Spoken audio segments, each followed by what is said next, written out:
Hi, I'm Anneli Goeller. I'm the digital artist who created the augmented reality component of this 41st edition of Going Down Swinging. First of all, I just want to say I'm so appreciative and thankful that I got to be a part of this project, especially from such a long distance away. I live and work in Chicago in the US. There's a lot to talk about when it comes to how this augmented reality component was possible and how it was created.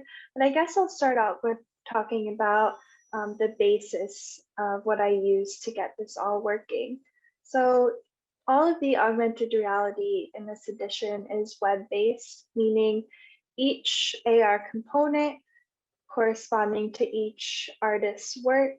So there is a specific website for each of the AR experiences. It started with AR.js, which is a JavaScript library for the web, which enables the augmented reality experiences to be hosted on the web for anyone to see as long as they have that web address. And also A-Frame, which is a web framework for creating mixed reality. So A-Frame and AR.js work together to create the basis for web AR. And so that's how I was able to set this all up to be able to work with each of the artists and create their customized AR experiences.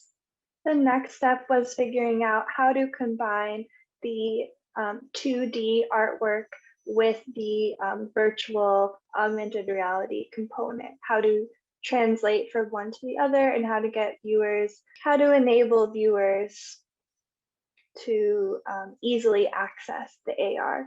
And for that, there were two processes I had to use. One was creating QR codes for each of the artworks so that each of the AR websites could be hosted and could be accessed through scanning the QR codes.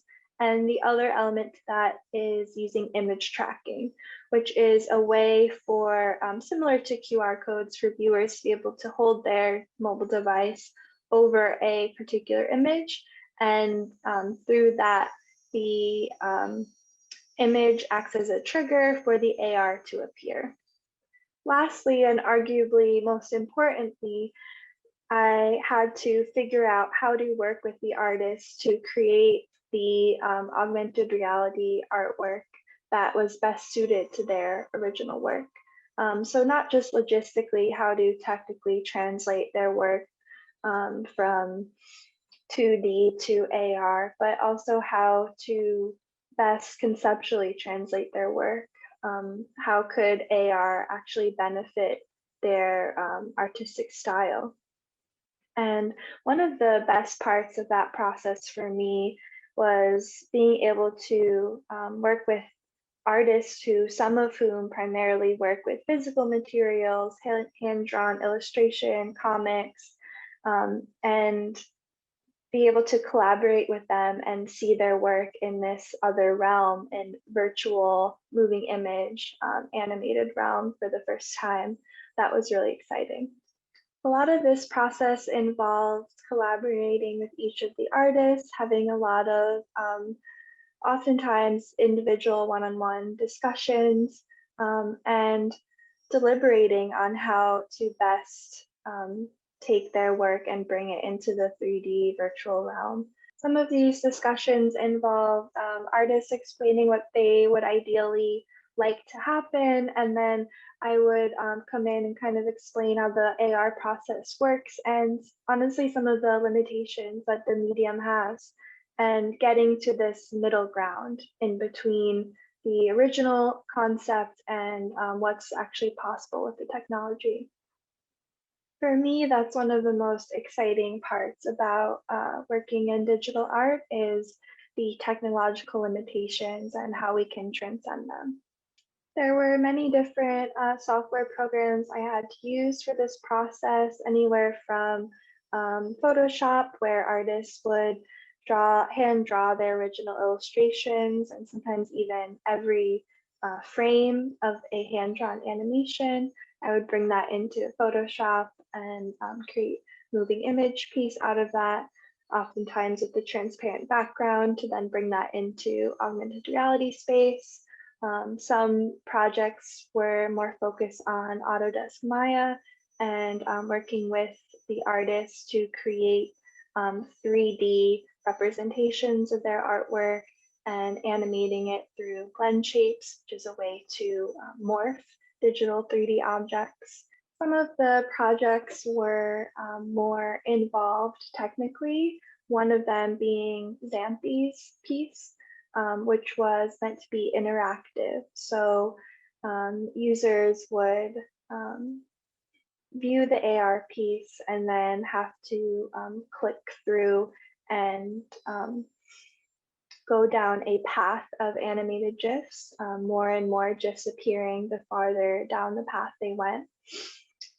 So that interactivity involved a lot of custom JavaScript that I had to write.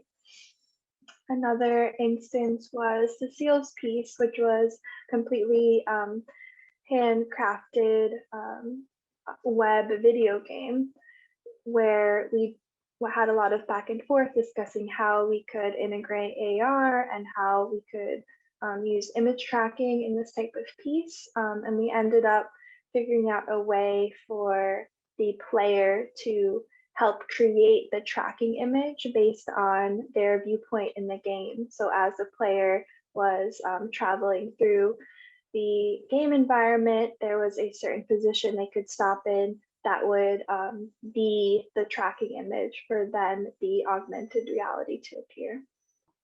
It was really great for me to work with all of the artists, each of them individually, and collaborate with them on this project.